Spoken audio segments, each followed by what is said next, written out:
Hello student. आज हम NMS exam के लिए सेट का पेपर हल करेंगे, जिसमें विज्ञान के 35 प्रश्न रहेंगे और सामाजिक अध्ययन के 35 प्रश्न रहेंगे और गणित के 20 प्रश्न रहेंगे। तो चलिए शुरू करते हैं।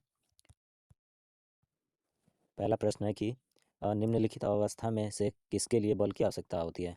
तो पहला इसमें दिया है कि किसी वृत्ताकार पथ पर एक कण को स्थिर गति से चलायमान रखने के लिए, किसी सरल रेखा पर एक कण को पूर्णतः चिकनी सतह पर स्थिर करने के लिए, किसी चलायमान कण को रोकने के लिए, किसी कण की गतिज ऊर्जा को बढ़ाने के लिए। तो इसमें ए सी और डी हो जाएगा। इसका उत्तर हो जाएगा ए सी डी।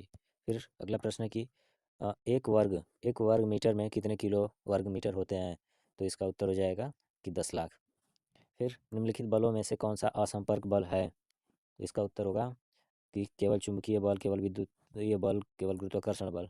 ये जो तीनों है ये असंपर्क बल हैं। फिर नेक्स्ट है इसमें कि एक घर्षणायुक्त आनत तल के शीर्ष पर दो खंड एक्स तथा वाई रखे हैं। इनके द्रव्यमान क्रमशः 5 किलोग्राम तथा 10 किलोग्राम है। दोनों खंड एक साथ विराम से आनत तल पर न्यूनतम लंबाई वाले पथ पर खिसकना शुरू करते हैं। कौन सा खंड आनत तल के निचले भाग पर पहले पहुंचेगा। तो इसमें इसमें उत्तर हो जाएगा तीसरा कि दोनों खंड एक्स तथा वाई एक साथ आनत तल के निचले भाग पर पहुंचेंगे। फिर अगला प्रश्न है इसमें कि 200 ग्राम द्रव्यमान वाला एक रबर का गेंद किसी झील में पानी की सतह पर तैर रहा है। यदि पृथ्वी की सतह पर गुरुत्वाकर्षणीय त्वरण का मान 9.8 मीटर पर सेकेंड स्क्वायर है तथा पानी का घनत्व 1 किलोग्राम लीटर हो, तो तैरते गेंद का आभासीय भार कितना होगा। इसका उत्तर हो जाएगा 0 न्यूटन। फिर नेक्स्ट है कि तालिका 1 में कुछ भौतिक राशियाँ तथा तालिका 2 में भौतिक राशियों के अंतर्राष्ट्रीय मात्रक दिए गए हैं। तो इसमें देखेंगे कौन किसका हो जाएगा। जैसे बल का मात्रक होता है न्यूटन, दाब का मात्रक पास्कल और शक्ति का जो होता है वाट और जूल का ऊर्जा का जूल। तो ए का पी, तो ए में पी, फिर बी का आर, तो आर, सी का एस, तो सी का एस, यानी इसका उत्तर हो जाएगा ये तीसरा। फिर इसमें नेक्स्ट देखेंगे आगे कि बरसात के मौसम में आर्द्र और गर्मी हवा में ध्वनि का वेग 350 मीटर पर सेकेंड है। बिजली की घंटी से निकले ध्वनि की बारंबारता 700 हर्ट्ज है। ध्वनि की हवा में तरंग लंबाई कितनी होगी। तो इसको हल करेंगे। इसको जब हम सॉल्व करेंगे तो 350 मीटर पर सेकेंड है, तो इसको मीटर अरे सेंटीमीटर पर सेकेंड में चेंज करेंगे। तो ये 350 और इसको जब सेंटीमीटर में चेंज करेंगे तो ये 35,000 हो जाएगा। फिर उसके बाद इसमें फ्रीक्वेंसी से भाग दे देंगे। 700 फ्रीक्वेंसी है तो ये कट के आ जाएगा 50 सेंटीमीटर। तो इसका उत्तर हो जाएगा 50 सेंटीमीटर। फिर अगला प्रश्न इसमें कि प्रकाश की एक किरण एक समतल दर्पण पर आपतित होती है या परावर्तित होने पर अपने पुराने पथ से 90 अंश का कोण से विचलित हो जाती है। इसका आपतन कोण कितना है। तो आपतन कोण हम जानते हैं कि अगर ये समतल दर्पण है और ये अभिलंब, तो इस पे अगर ये आपतित किरण है और ये इस तरह से बना रहा है 90 अंश का कोण, तो इसका आपतित किरण का जो कोण होगा आपतन कोण ये 45 अंश हो जाएगा। तो इसका उत्तर हो जाएगा 45 अंश। अगला है प्रश्न कि एक इलेक्ट्रॉन का विद्युत आवेश -1.6 × 10⁻⁻19 कूलाम्ब होता है। कितने इलेक्ट्रॉन मिलकर -1 कूलाम्ब आवेश बनाते हैं। तो इसका उत्तर हो जाएगा कि 6.25 × 10⁻18। फिर नेक्स्ट है इसमें कि निम्न वर्णित किस रंग के प्रकाश की तरंग लंबाई सबसे कम होती है, यानी वेवलेंथ, तरंग दैर्ध्य सबसे कम किसका होता है। तो इसका उत्तर हो जाएगा कि बैगनी रंग का तरंग दैर्ध्य सबसे कम होता है। जाड़े के मौसम के रात में एक लकड़ी की कुर्सी तथा एक लोहे की कुर्सी खुले में रखे हुए हैं। यदि एक व्यक्ति पहले लकड़ी की कुर्सी को तथा बाद में लोहे की कुर्सी को छूता है तो उसका कैसा अनुभव होगा। लोहे की कुर्सी से लकड़ी की कुर्सी ज़्यादा ठंडी या लकड़ी की कुर्सी से लोहे की कुर्सी ज़्यादा ठंडी, दोनों लकड़ी तथा लोहे की कुर्सी समान रूप से ठंडी, या अनुभव व्यक्ति के शरीर के तापमान पर निर्भर करेगा। तो इसका उत्तर हो जाएगा कि लकड़ी की कुर्सी से लोहे की कुर्सी ज़्यादा ठंडी है। फिर नेक्स्ट है इसमें अब केमिस्ट्री से है कि प्रकाश संश्लेषण की क्रिया द्वारा इनमें से कौन अपना भोजन बनाता है। तो इसका उत्तर हो जाएगा कि एल्गाई।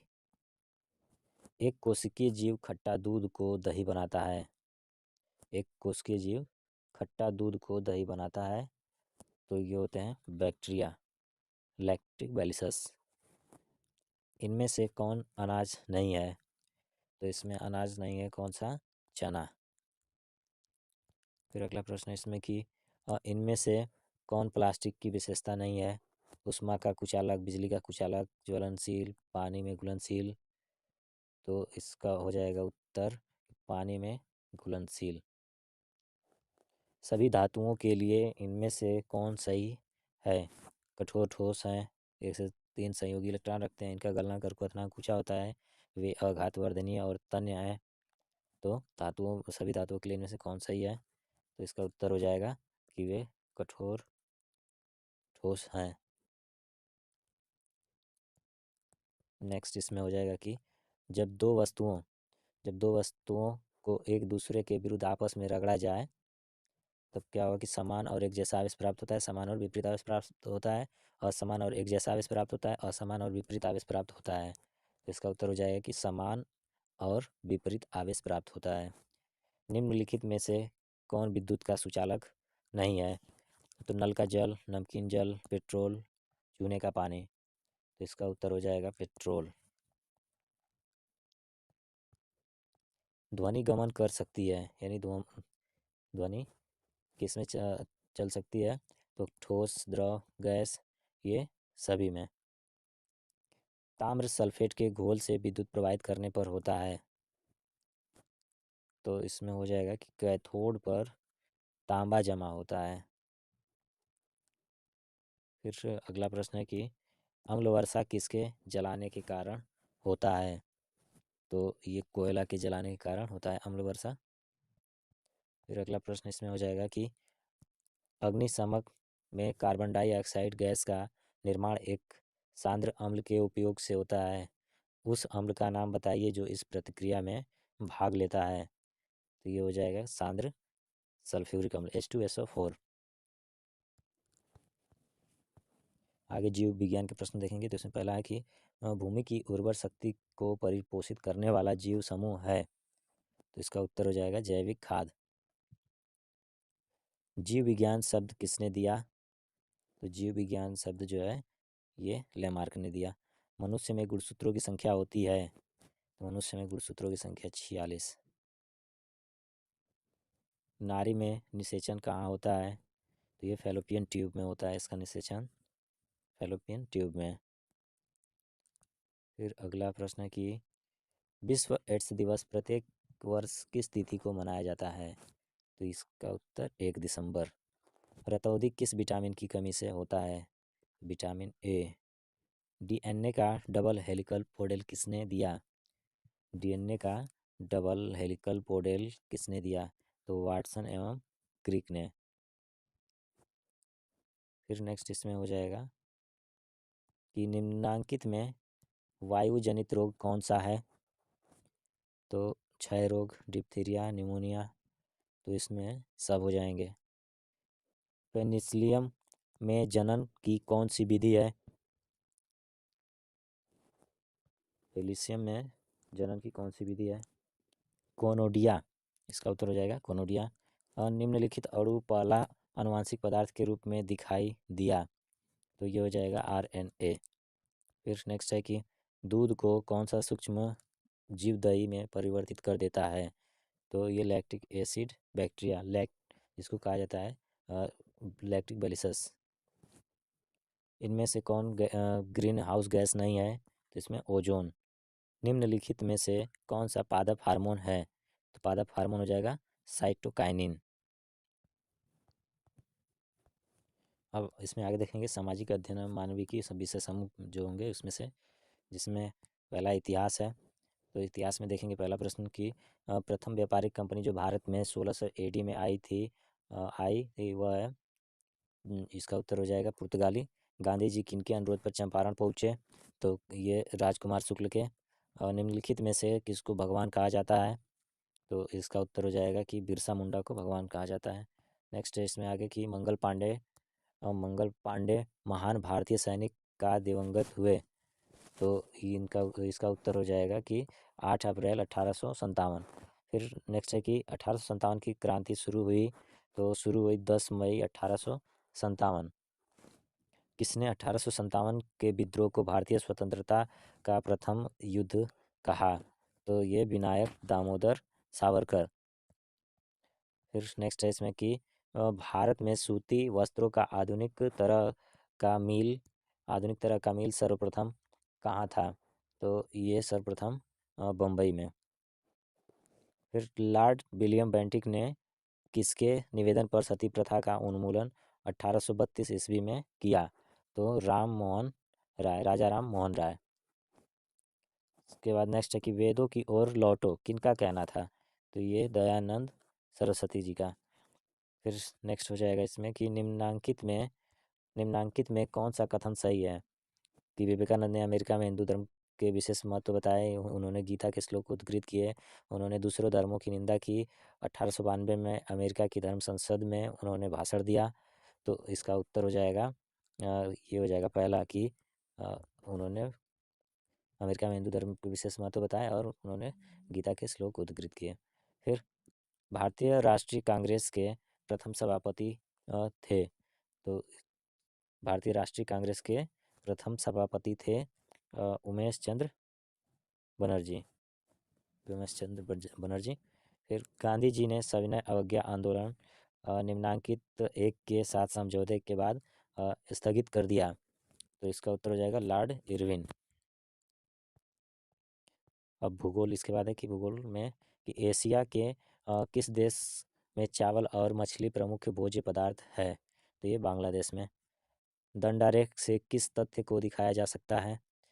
तो दंडारेख से दिखाया जा सकता है कि किसी फसल का कई वर्षों का अलग अलग उत्पादन आंकड़ा। महाराष्ट्र एवं गुजरात में सूती वस्त्र उद्योग व्यापक रूप से वितरित है क्योंकि यहाँ पे कपास की खेती इन दोनों राज्यों में अधिकतर जगहों पर होती है। नेक्स्ट है कि कौन सा देश पेट्रोलियम का सबसे बड़ा निर्यातक है? तो रूस। भारत में जूट वस्त्र उद्योग का विकास मुख्यतः पश्चिम बंगाल राज्य में हुआ है क्योंकि यह राज्य जूट फसल का सबसे बड़ा उत्पादक राज्य है। इसका उत्तर एक हो जाएगा। फिर नेक्स्ट इसमें है कि नगरों का कौन सा समूह रेशमी वस्त्र उद्योग के लिए प्रसिद्ध है? तो बेंगलुरु, कोची, चेन्नई, भागलपुर, वाराणसी, मैसूर, दिल्ली, कानपुर, मैसूर, वाराणसी। तो इसका उत्तर हो जाएगा भागलपुर, वाराणसी और मैसूर। जमशेदपुर में लोहा और इस्पात उद्योग के विकास का मुख्य कारण क्या है? तो इसका उत्तर हो जाएगा कि कच्चे माल का नज़दीक में पाया जाना। नेक्स्ट कि गंगा के मैदानी क्षेत्र में सघन जनसंख्या पाई जाती है क्योंकि इसमें हो जाएगा कि यह उपजाऊ जलोढ़ मैदान का क्षेत्र है।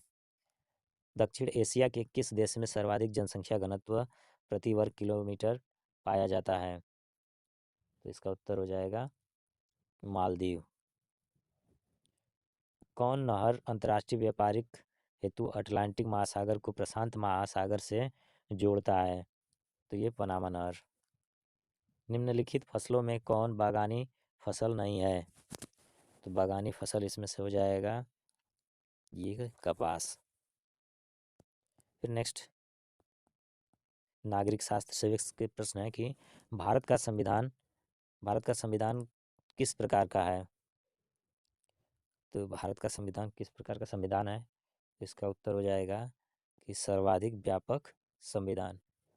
भारतीय संविधान के अंतर्गत नागरिकों के मत देने का अधिकार किस प्रकार का अधिकार है? तो ये नागरिक अधिकार है। फिर अगला प्रश्न इसमें है कि मौलिक कर्तव्य का कौन सा अनुच्छेद हमारी समग्र संस्कृति की संपन्न विरासत के संरक्षण और सम्मान करने से संबंधित है? तो ये इसमें हो जाएगा मौलिक कर्तव्य 51 का, अनुच्छेद 51 का। भारतीय संविधान की दार्शनिक आधार भूमि क्या है? तो ये प्रस्तावना। भारतीय संविधान के अंतर्गत न्यायिक पुनर्विलोकन की शक्ति किसको प्राप्त है?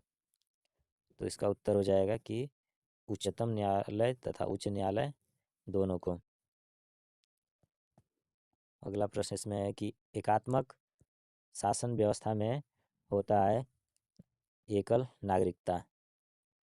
संसदीय शासन व्यवस्था में कार्यपालिका का संवैधानिक एवं नाम मात्र का प्रधान कौन होता है?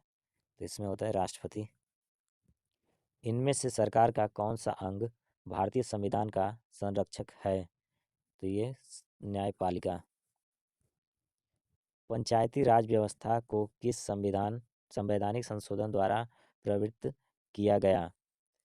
तो ये हो जाएगा 73वां संवैधानिक संशोधन द्वारा।